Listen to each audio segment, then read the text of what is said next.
बिस्मिल्लाहिर्रहमानिर्रहीम। स्टूडेंट्स, आज का हमारा टॉपिक है सेट।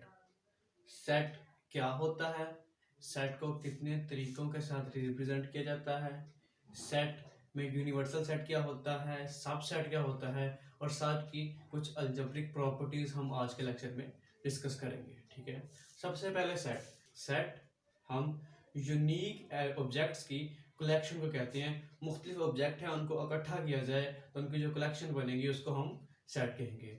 और वो जो ऑब्जेक्ट होंगे, एक सेट के अंदर जो मौजूद ऑब्जेक्ट होंगे वो उसके एलिमेंट्स कहलाएंगे। जैसा कि हमारे पास एक सेट है 1 2 3। इस सेट के अंदर हमारे पास 1 2 3 टोटल ये मिले तो हमारे पास एक सेट बन जाता है जिसमें हमने डिफरेंट और यूनिक ऑब्जेक्ट्स की कलेक्शन को लिया है। और ये जो हमारे पास 1 2 और 3 हैं, ये हमारे पास इसके ऑब्जेक्ट हैं जिनको हम एलिमेंट्स कहते हैं, एलिमेंट्स ऑफ द सेट। ठीक है स्टूडेंट्स, अब नेक्स्ट देखते हैं हम सेट को कितने तरीकों के साथ रिप्रेजेंट कर सकते हैं। तो सबसे पहला हमारे पास जो तरीका आता है उसे हम कहते हैं डिस्क्रिप्टिव मेथड। डिस्क्रिप्टिव मेथड में हम क्या करते हैं, किसी भी सेट को डिस्क्राइब करते हैं, बयान करते हैं, हम वर्डिंग में लिखते हैं। जैसे कि हम लिखते हैं द सेट ऑफ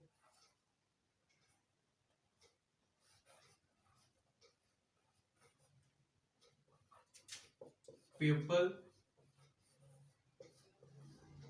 इन लाहौर। लाहौर में मौजूद लोगों का सेट। तो ये हमारे पास एक सेट होगा, इसमें तमाम लोगों के लाहौर के लोग आ जाएंगे। तो इसमें जो हमारे पास पीपल होंगे वो हमारे पास इस सेट के एलिमेंट्स कहलाएंगे। जो हम इस तरह बयान करते हैं या इस तरह कोई भी स्टेटमेंट लिखते हैं, इसको हम कहते हैं ये हमारे पास डिस्क्रिप्टिव मेथड है किसी सेट को लिखने का या डिस्क्राइब करने का। अब दूसरा मेथड देखते हैं जिसको हम कहते हैं रोस्टर मेथड। तो रोस्टर मेथड हमारे पास होता है रोस्टर। तो रोस्टर मेथड में हम क्या करते हैं, हम इसे हम कहते हैं करली ब्रैकेट्स या दरमियानी ब्रैकेट। इसके अंदर वो वाले जो यूनिक ऑब्जेक्ट्स हैं वो लिखते हैं। जैसे हम इसमें 1 2 3, तो ये हमारे पास जो इस तरह से हम बयान करते हैं, इस तरह से जो टाइप लिखते हैं, इसको हम कहते हैं ये हमारे पास सेट का रोस्टर मेथड का तरीका है, जिसमें हम दरमियानी ब्रैकेट के अंदर कोई भी ऑब्जेक्ट्स लिखते हैं, कोई भी एलिमेंट्स लिखते हैं। ठीक हो गया। अब थर्ड और लास्ट जो सेट को लिखने का तरीकाकार है वो हमारे पास होता है सेट बिल्डर नोटेशन। स्टूडेंट्स, जैसा कि नाम से जाहिर है नोटेशन, जिसमें अलामतें यूज करके हमें सेट को रिप्रेजेंट करना होता है। इसमें क्या करते हैं, सबसे पहले हम कोई भी सेट है इस तरीके को समझने से पहले हम कुछ नोटेशंस के बारे में जानते हैं कि वो नोटेशंस को कहते क्या हैं या उनको लिखते कैसे हैं। सबसे पहले हम कहते हैं, इसकी बात करते हैं, अगर सीधी एक लाइन जिसे कहते हैं इसको हम कहते हैं सच एज।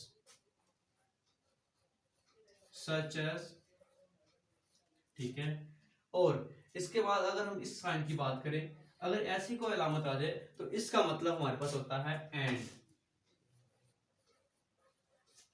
इसी तरह इस अलामत का मतलब हमारे पास होता है आर।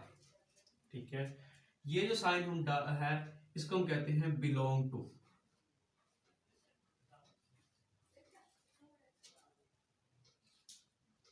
इसी तरह से ये वाले हमारे पास जिसे हम उल्टा ए पढ़ेंगे, इसको ये उल्टा ए है, इसे हम कहते हैं, इसका मतलब होता है आल। ठीक है, इसी तरह से अगर ये ई जो हमने लिखा था आगे उसके ऊपर एक क्रॉस लगा हो, इसका मतलब है डज नॉट बिलोंग टू। मतलब ये बिलोंग टू या डज नॉट बिलोंग टू का मतलब होता है कि ये उस सेट का हिस्सा है बिलोंग टू में, और डज नॉट बिलोंग टू में ये उस सेट का हिस्सा नहीं है। इन अलामतों को जानने के बाद हम सेट बिल्डर नोटेशन लिखने का तरीका देखते हैं। तो वो तरीका हमारे पास है,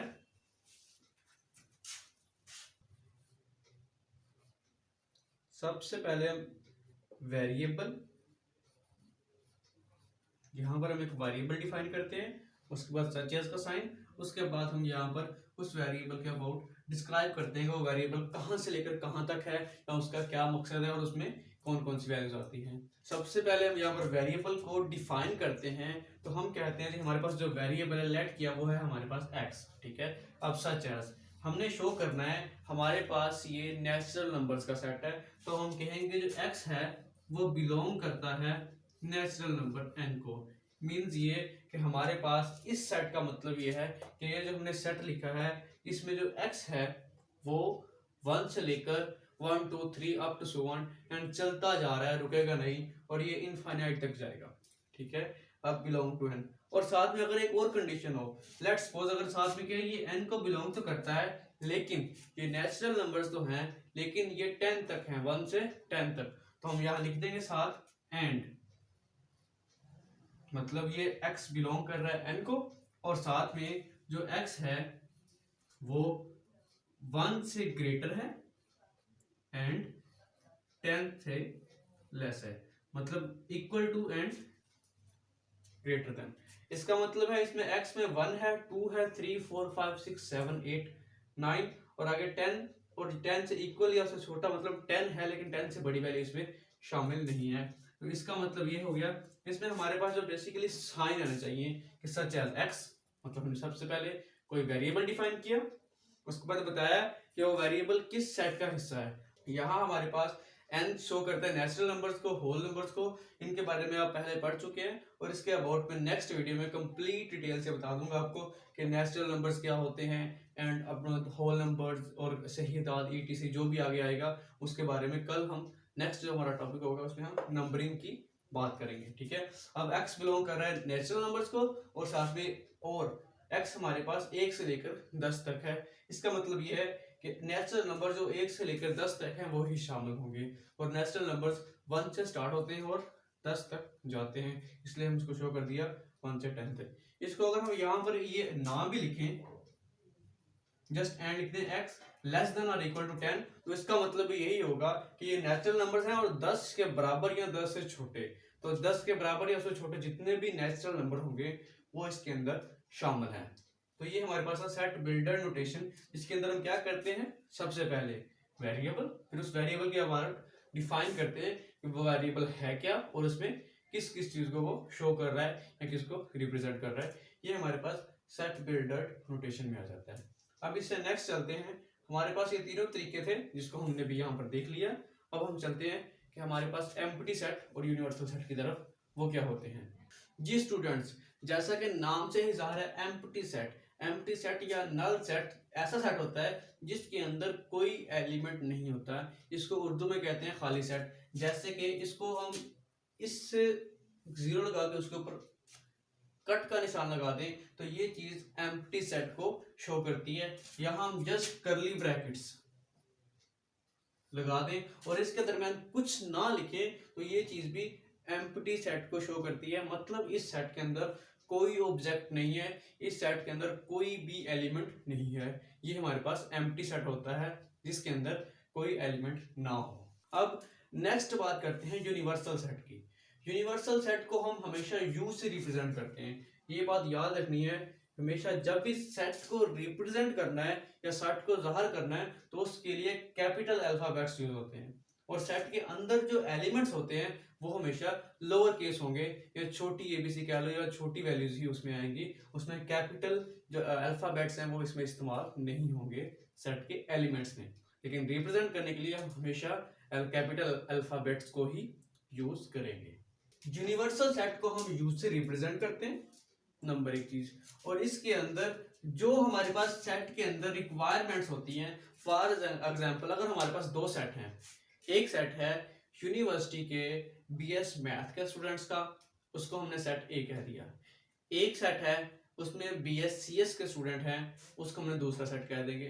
तो इन दोनों सेट के लिए जो हमारे पास यूनिवर्सल सेट बनेगा वो all students of virtual university आएगा, उसमें वर्चुअल यूनिवर्सिटी के तमाम या किसी भी यूनिवर्सिटी के तमाम स्टूडेंट्स का सेट आ जाएगा, ठीक है। यूनिवर्सल वर्ड यूनिवर्स से निकला है, जैसे कि हम जानते हैं यूनिवर्स के अंदर तमाम चीजें आ जाती हैं जो कि वहाँ रिक्वायर होती हैं, जैसे हमारे यूनिवर्स में अर्थ भी आएगी, मून भी, सन भी एंड ईटीसी सब। इसी तरह यूनिवर्सल सेट के में वो तमाम एलिमेंट्स आएंगे जो इसके साथ कोई भी हमारे पास ए या बी सेट होगा उसमें मौजूद होंगे।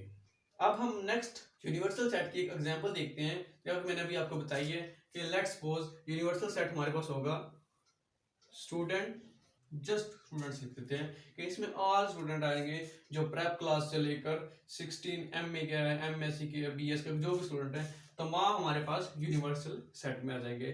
अब अगर हम इसमें एक और सेट ए रिप्रेजेंट करें तो ए सेट हमारे पास यहाँ पे आएगा। लेट्स सपोज हमने कह दिया जी ए सेट हमारे पास है मैट्रिक के स्टूडेंट्स का, ठीक है। इसी तरह बी हमारे पास है बीएस करने वाले स्टूडेंट्स का या बैचलर करने वाले स्टूडेंट्स का जो ग्रुप है उसको हमने कहते हैं सेट बी है।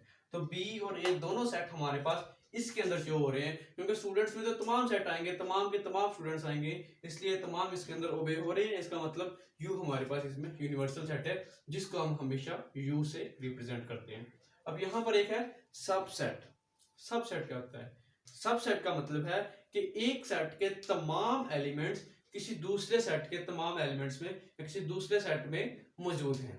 फर्ज किया हमारे पास एक सेट यहाँ पर लेते हैं ए जो कि है 0 1 2 3, और एक हम सेट लेते हैं बी जिसके अंदर हमारे पास एलिमेंट है 0 1 2 3 4 and up to so on, और चलते जा रहे हैं।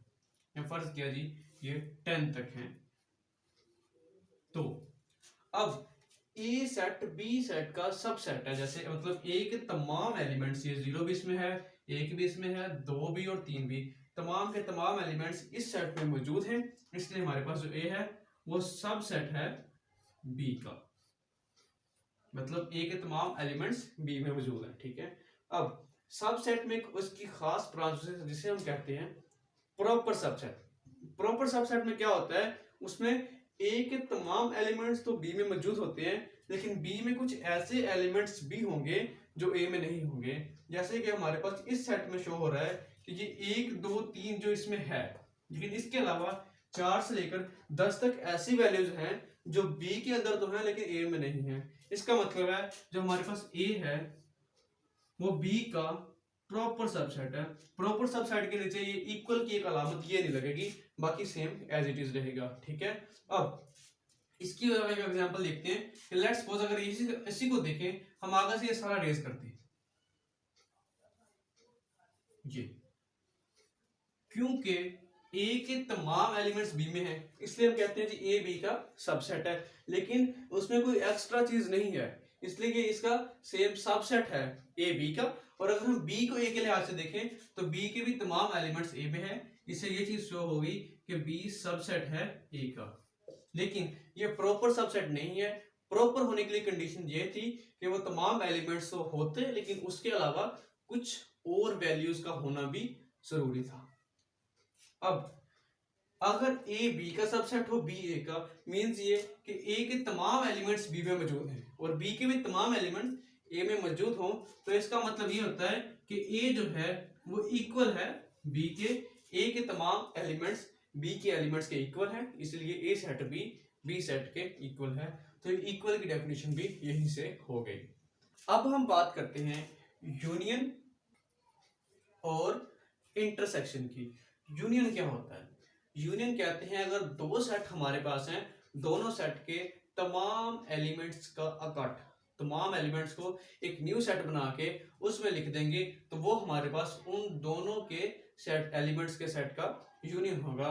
कंडीशन ये है कि अगर कोई ऐसा एलिमेंट जो दोनों सेट में मौजूद हो उसको हम जस्ट वन टाइम लिखेंगे, किसी भी वैल्यू को रिपीट नहीं करेंगे।